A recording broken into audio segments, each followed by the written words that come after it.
guys, welcome back to another episode of our Taiwan trip. Today is day 3 and we are on a bus on our way to Ximending Night Market. But as you can tell, it is not night. So what is there to see in Ximending during the day? Let's go check it out. So we're back here again at Ximending Market, but as you can see, the nightlife has kind of died down after a bit. So we're actually back here because we want to eat at this quite popular restaurant called Wanhua Soy Milk.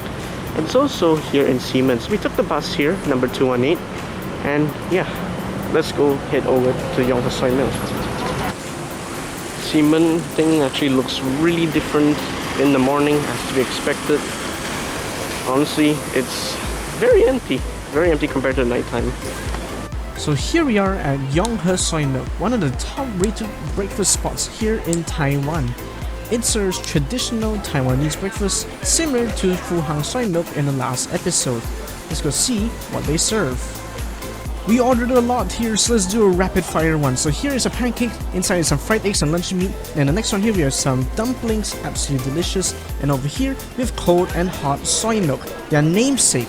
And then the next one over here we have a dough stick, fried dough stick or char kway in relation. And in the next shot here we have a toasted bun, inside are some eggs and luncheon meat as well. And in the next shot here we also have a steamed bun with similar context, fried eggs and luncheon meat. A lot of delicious food.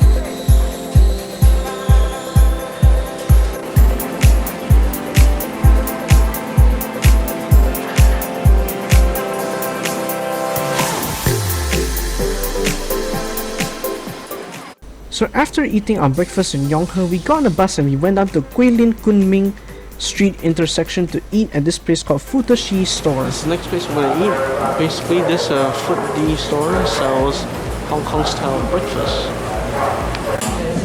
First things first, we have 2 cups of special milk tea from this restaurant. So this is what we're having. First off here we have a polo bun with a slab of butter right in the middle. Look how shiny and crunchy that looks. Next thing here, we have a sandwich. This sandwich contains vegetables, fried chicken and eggs.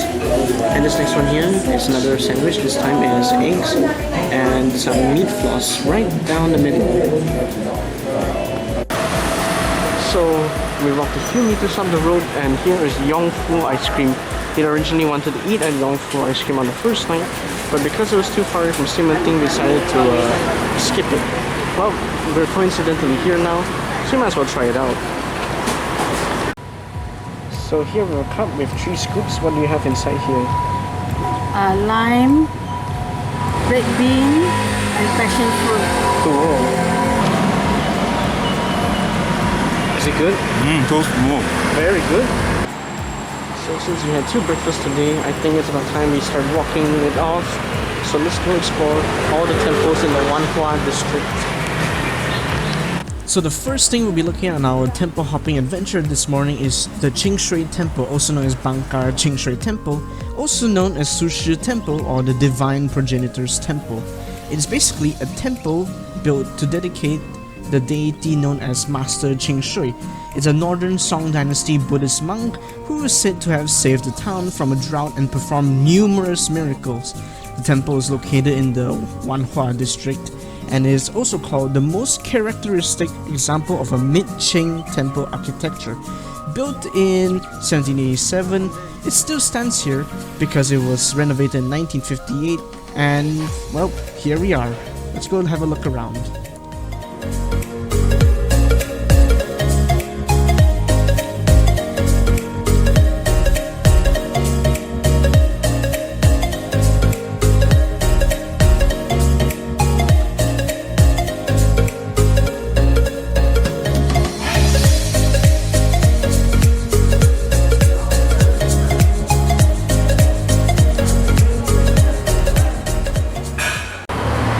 After leaving Qingshan Temple, we're gonna walk down this road over here to the next temple. Before we go though, my parents want to eat this shop that they just found called Wu Tiao Tong. And I think they serve duck noodles? Not sure, but let's go inside and check it out. So this is what we're having next. This is pork lard noodles, or just lard noodles. It's kind of reminiscent of what we have in Malaysia. This is like a bunch of bean sprouts on top, some fried onions, or fried shallots actually, some spring onions, and underneath we have the noodles. So in addition to our noodles, we also have deep fried large intestines. This is like believed to be pork intestines. On the side there's also a little bit of powder, yeah, some pepper on the side to eat with this intestine. The spring onions on top. Looks pretty cool. So here we are in Mentia, and the next temple, Chingshan Temple, is right down this way. So second up on the list is Taipei's Bangka Chingshan Temple. It is one of the several Chingshan temples built in honor of Chiang, a Three Kingdoms general. Due to his capable administration of Hui'an and Guangzhou, he was deified as Chingshan Wang. Since that time, Chingshan Wang has been worshipped as a god with the power to dispel diseases, and he has a divine authority and punishes evil. So typical god stuff. The Bangka Chingshan Temple was built over a century ago, and it still remains today. So after a bit of walking, we finally arrived at one of the most famous temples in Taipei, Longshan Temple. Let's go check it out. Oh boy, here's the main one in Wanhua district. This is Bangka Longshan Temple, the big one. It is a huge temple built in 1738 by settlers from Fujian during Qing rule. It was built in honor of Guan Yin and served as a place of worship and a gathering place for Chinese settlers. It has other Chinese deities too, such as Matsu and Guan Yi. So this temple originated its name from ancient Longshan Temple that was established in Chiang County of the Fukien province. Immigrants from the three counties Chiang, Nan'an, and Hui'an of Fukien came to Manka in the beginning of the 18th century, and they built the temple. In all honesty, Longshan Temple has kind of gone through a sort of ship of Theseus thing, because it's hard to call this the original building, because this temple has been destroyed either full or partially in a series of devastating earthquakes and fires, but it's always been consistently rebuilt by the residents of the area and renovated. The temple was rebuilt numerous times during the Japanese rule, and most recently it was actually hit by American bombers on accident during the Taihoku air raid in 1945. And yeah, the Japanese were reportedly hiding armaments in there, which may have caused, some explosions when the bombing happened. And it was because of this that precious artifacts and artworks were lost. It was rebuilt after World War II a few months later.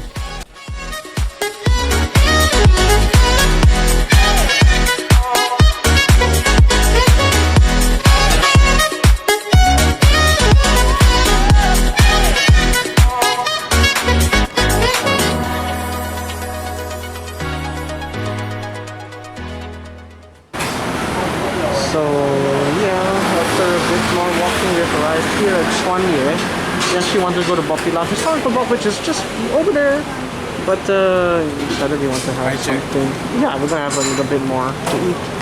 So we just ordered one thing to try. So this is basically like a tapioca ball. And inside the tapioca ball, there are a lot of stuffing. So that includes mushrooms, pork, and it's drizzled on this red sauce. So there's like some mushroom inside there underneath the tapioca skin. What else is inside there? Some pork. Very cool. So this right here in front of me is the Bopilau Historic Block. And this group of buildings in front of me over here is preserved. And so, with its status of being a preserved building, inside there are multiple panels and boards where you can read different factoids relating to the history of these buildings. Let's go and take a look.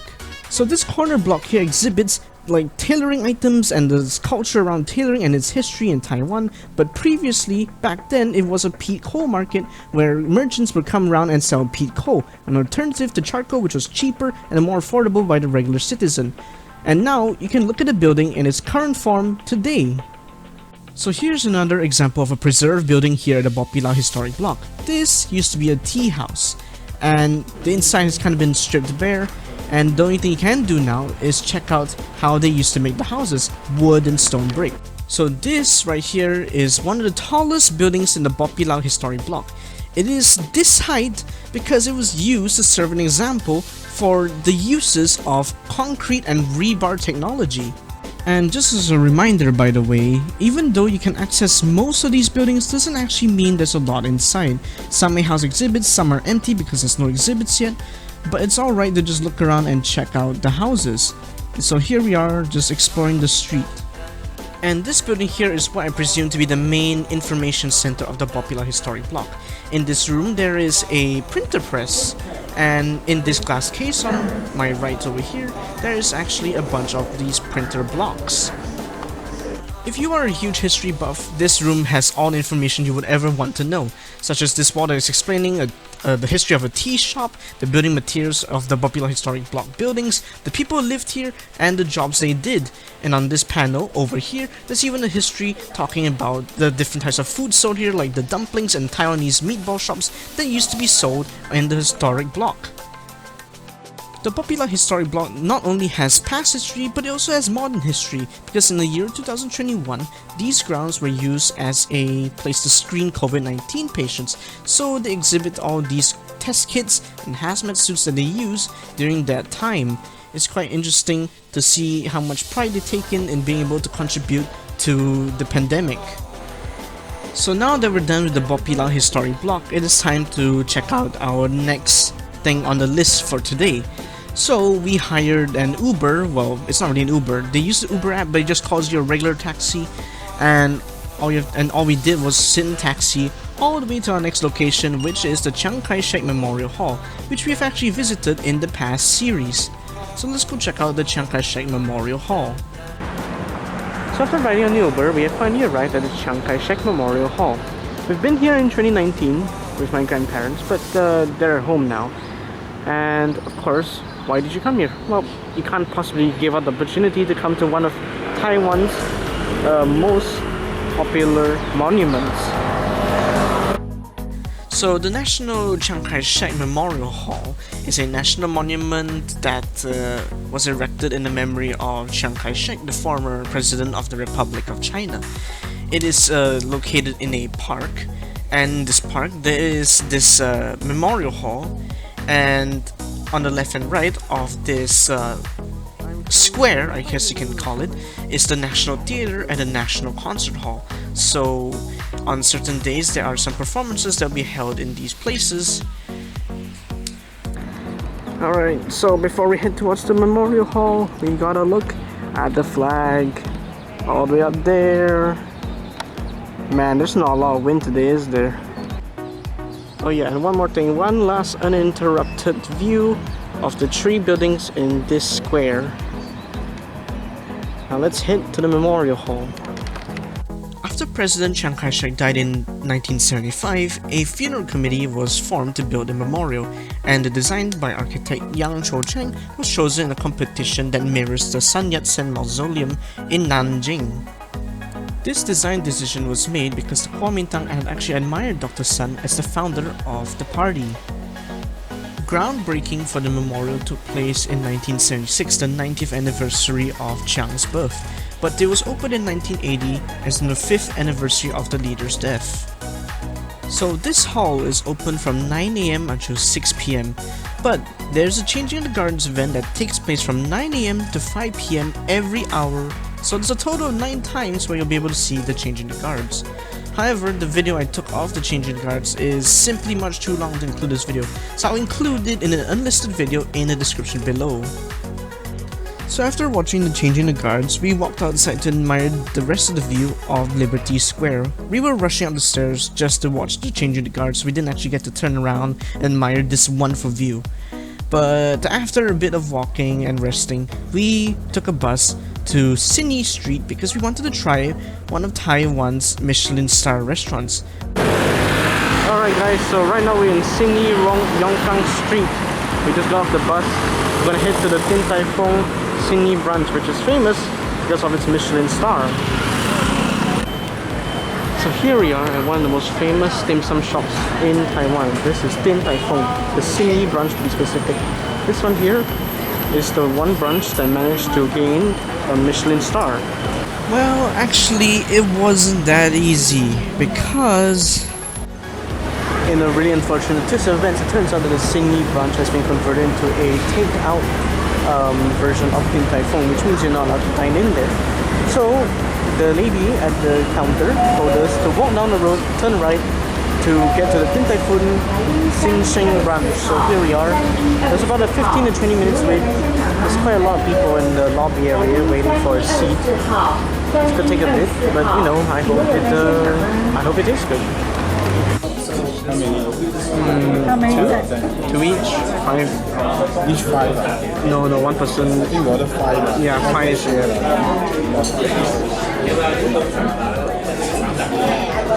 How about this? The noodles, you say good. Just want to try the purple one. Okay. So this right here is the Din Tai Fung House Special. So it's basically a cold noodles. You can see the glass noodles there with some vegetables like bean sprouts and a bit of meat on the sides too. So next thing we're eating is this sweet and sour soup. So inside there's some noodles, some chili, some green onions in there. So this is what Din Tai Fung is most famous for, the xiao long bao. Din Tai Fung has a very specific set instructions for you to enjoy their xiao long bao. First, you get a small plate, you add 3 parts vinegar and 1 part soy sauce, and then you take the xiao long bao, dip it, after you dip it, put it on a spoon, poke a hole in it to let all the juices out into the sauce mix. And this is very important because you'll burn your mouth if you don't do this step. So after you let all the juices out, you drink it. And then after you drink it, you eat it. This is one of the best xiao long baos I've ever eaten. It is truly the best. And the next thing here we have some noodles and some peanut sauce. Use the peanut sauce noodle. Spicy one. Spicy peanut sauce The noodle. one in China, you can get. Very famous in Fengchao. The food corner in Fengchao street corner, they sell this one. Tan mian. Wow. Tan mian. So this right here is a rice flour noodle with a really rich broth and some shrimp dumplings and spring onions on the side. It's absolutely delicious. So this is lychee kang with snow from this. Okay, so the next thing we have here is golden lava bao, right? Yeah. So it's a dessert, but basically we break it open. There's this juicy, what is it? I think it's salted egg, like sauce. It'll flow out the bao. It's really overwhelming. So Demonstration. demonstration, yeah.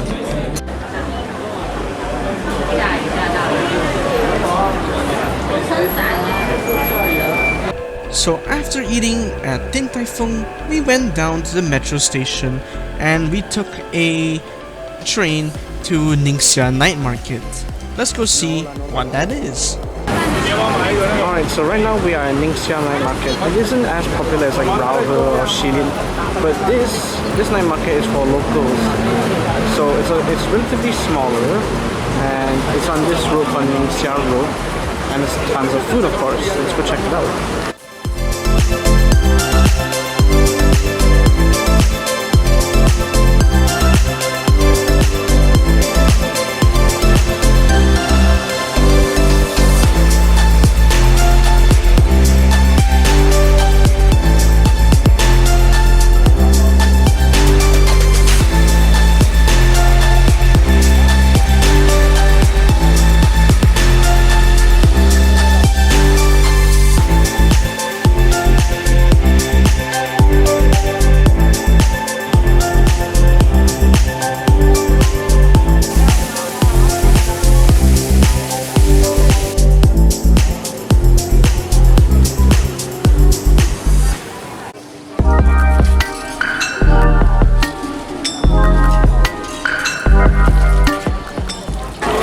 Once you walk to the end of Ningxia Road, you'll go from the food section to what I assume is the game section, or just the merchandise section. There's like all these people playing these arcade games, winning prizes. There's also some shops like this on the left that just sell straight up goods like toys and dolls.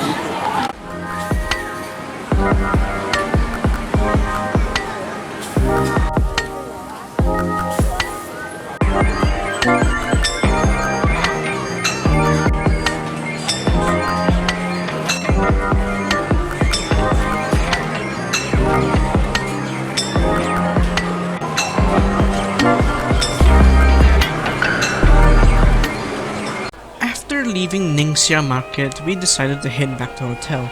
So we went through the Taipei City Mall under the Taipei main station, just had a look around, but then we just headed back to the hotel for some much needed sleep.